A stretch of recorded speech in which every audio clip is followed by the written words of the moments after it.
Bonjour à toutes et tous, c'est Boutaille, on se retrouve aujourd'hui pour une petite vidéo info voyage story time, enfin vous verrez bien. N'hésite pas à t'abonner, que ce soit en fin de vidéo juste en haut à gauche de l'écran ou pendant celle-ci en cliquant sur le petit Sharingan juste en bas à droite de l'écran. On se retrouve tout de suite, je vous laisse pour l'intro.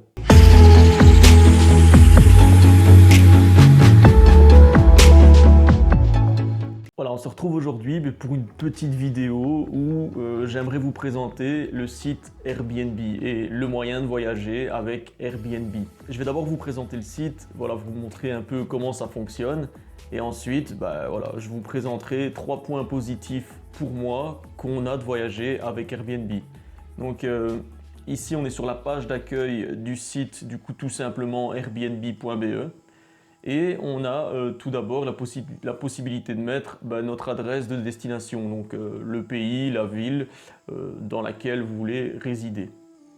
Alors on a bien sûr aussi l'arrivée et le départ. Ici on va mettre par exemple du 1er août au 8 août. Voilà, une petite semaine de 7 jours, c'est toujours sympa.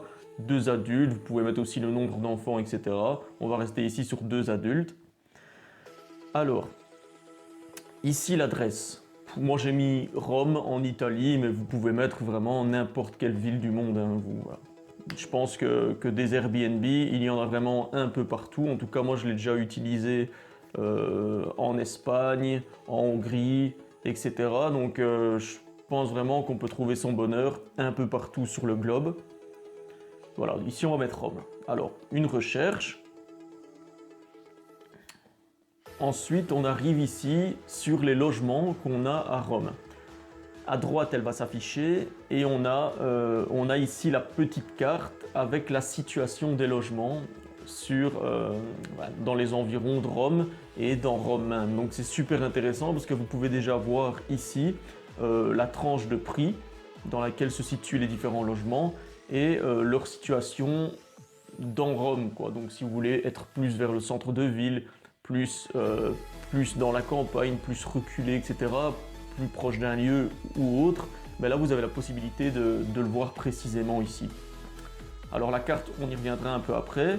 Donc là, on va la switcher de l'écran. Et ici, vous arrivez vraiment sur les logements que vous avez la possibilité de louer à Rome. Donc en tout cas avec Airbnb. Et vous avez en haut les filtres. Donc ça, les filtres, pour moi, c'est super important. Moi, ce que je vais faire tout d'abord quand je commande un Airbnb, c'est regarder au niveau des prix.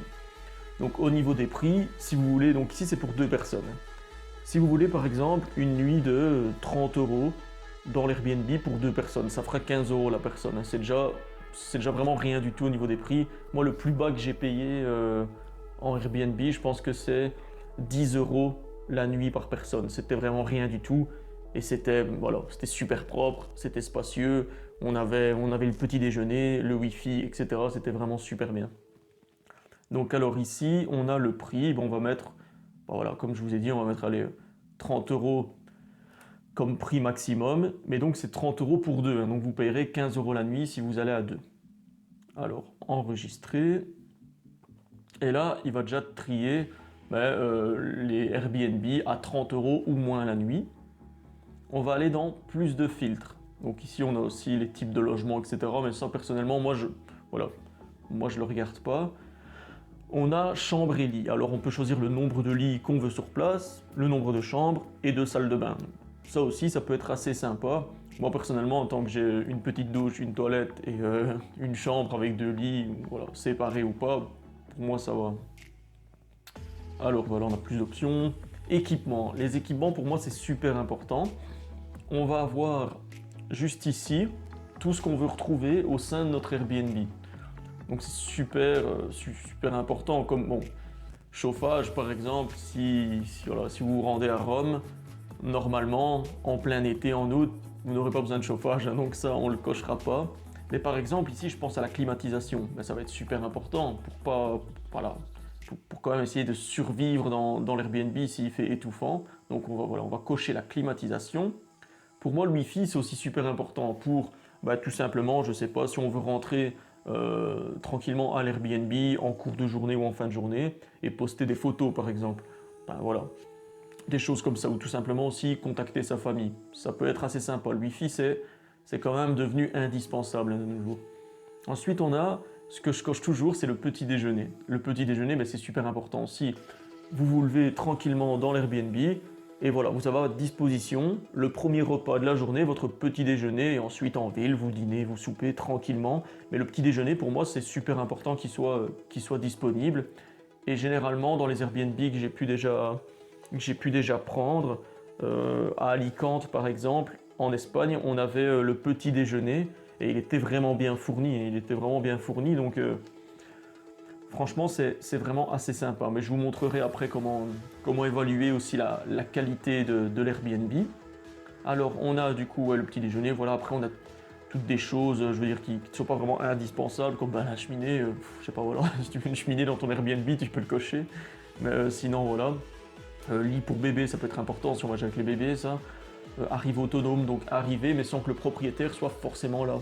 Nous, ce qu'on avait eu à Alicante, je pense, ben, en fait, par mail, on avait dialogué avec le propriétaire et il nous avait passé un code par mail.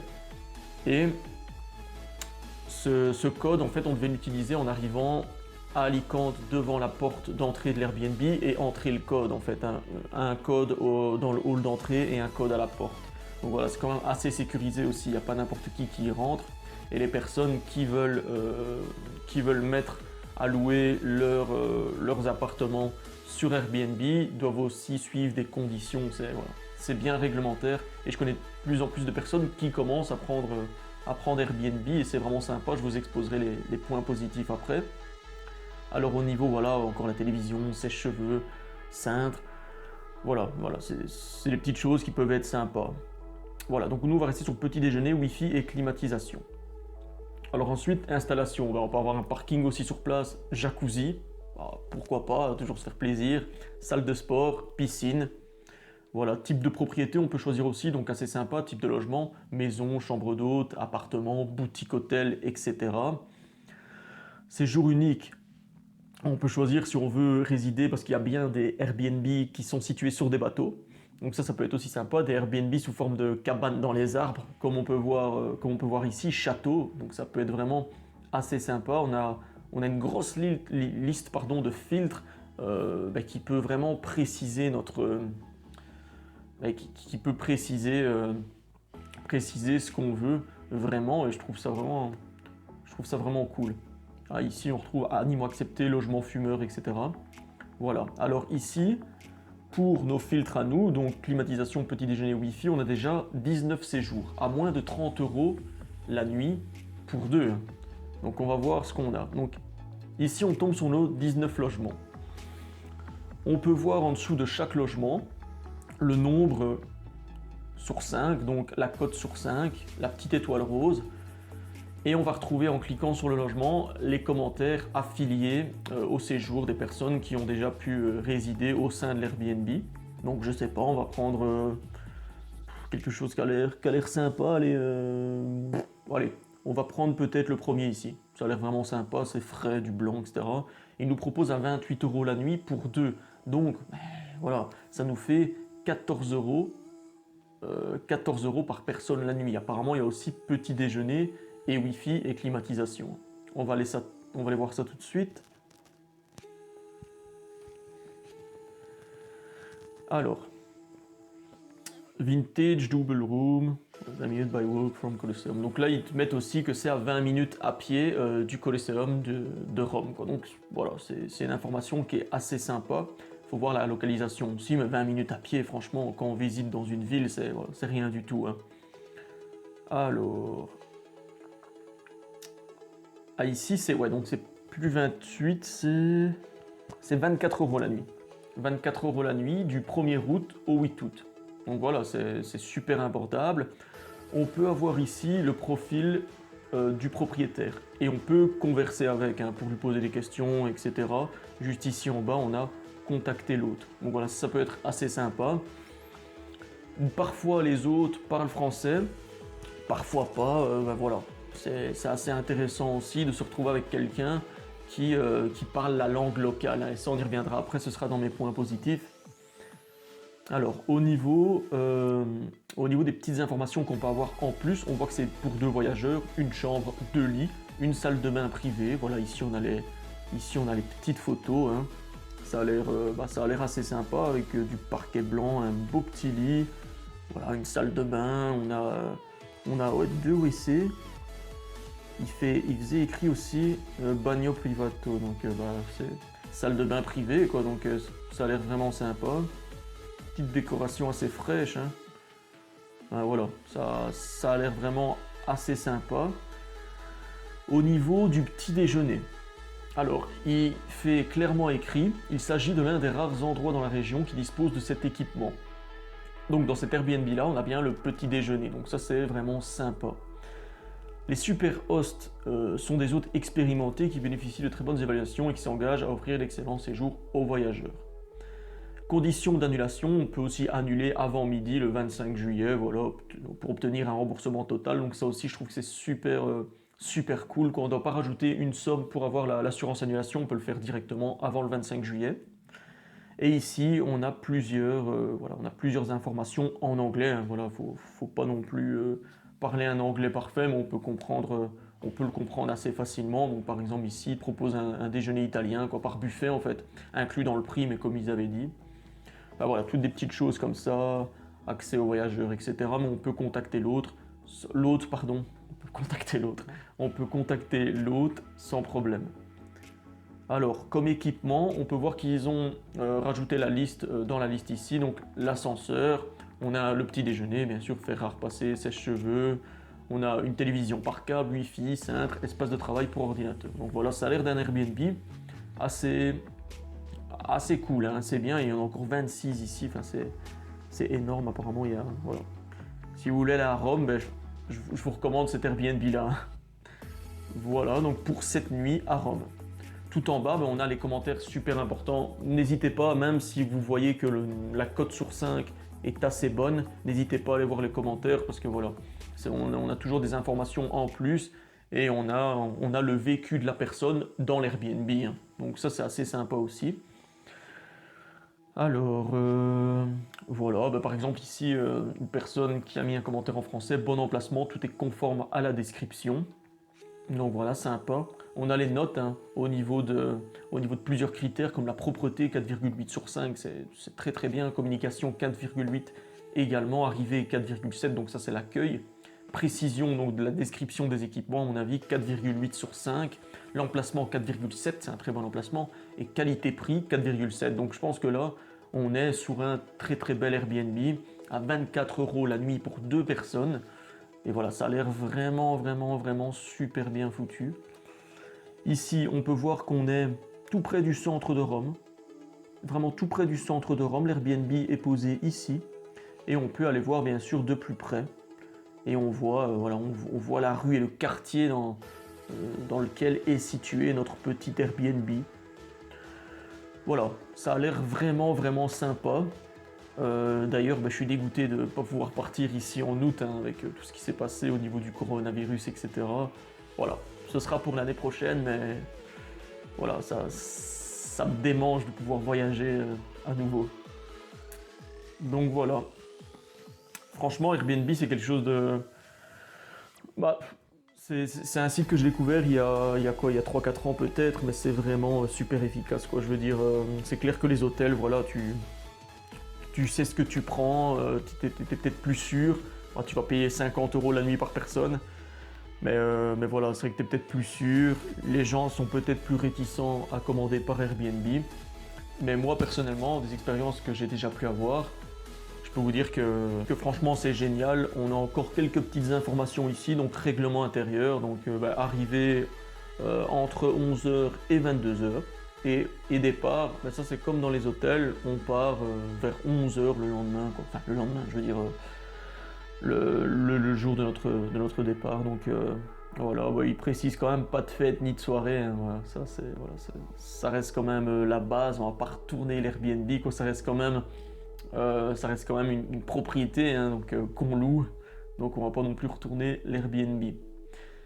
Voilà, écoutez, j'espère que cette petite vidéo Airbnb vous aura plu. On va passer maintenant à mes 3 points positifs. Alors l'Airbnb pour moi, tout d'abord, au niveau qualité-prix, il n'y a pas photo. vous avez vu, il y a de nombreux filtres qu'on peut activer pour vraiment préciser ce qu'on veut. Et on peut voir également la note sur 5, on peut voir les différents commentaires, contacter l'autre aussi également. Enfin voilà, je trouve que niveau qualité-prix, il n'y a rien de mieux pour l'instant. Là vous voyez, on est sur une chambre, à 24 € la nuit pour 2 personnes. Donc je veux dire, voilà, c'est 12 € par personne avec petit déjeuner. Je veux dire, c'est rien du tout. Et ça a l'air bien propre. Ça a l'air frais, voilà, ça a l'air vraiment, vraiment génial. Niveau qualité-prix, ce serait mon premier point positif, c'est génial. Deuxième point positif, au niveau de l'immersion. Alors, si on veut de l'immersion, on ne peut pas être mieux placé qu'en Airbnb. Pourquoi? Tout d'abord parce que l'Airbnb va vous proposer un logement au cœur de la ville et au cœur des habitats locaux. Donc ça veut dire que on va généralement arriver et rencontrer des personnes locales directement et non du personnel d'hôtel qui peut te parler français, etc. Là, on arrive vraiment sur quelque chose de très immersif en conversant, que ce soit en anglais, italien si vous parlez italien, etc. Donc au niveau de l'immersion, je trouve qu'on est vraiment bien dedans. Et pour une petite anecdote, quand j'ai été à Barcelone, j'avais pris un Airbnb. Et là, ça pouvait pas être plus immersif parce qu'on est arrivé et en fait, on était chez une jeune maman avec sa petite fille. Elle avait donc sa chambre juste à côté de la nôtre et on vivait avec eux. En fait, on était vraiment en colocation. On était vraiment en colocation durant une semaine et c'était vraiment pas dérangeant. On rentrait, je veux dire, on avait accès à la salle de bain, on avait notre chambre. Et enfin, voilà. Personnellement, je trouve ça assez sympa. Je sais qu'il y a des personnes qui n'aiment pas trop, qui veulent leur intimité, qui veulent quelque chose de beaucoup plus privatif. Mais dites-vous que c'est aussi possible avec Airbnb. Vous pouvez vraiment trouver quelque chose de beaucoup plus privatif.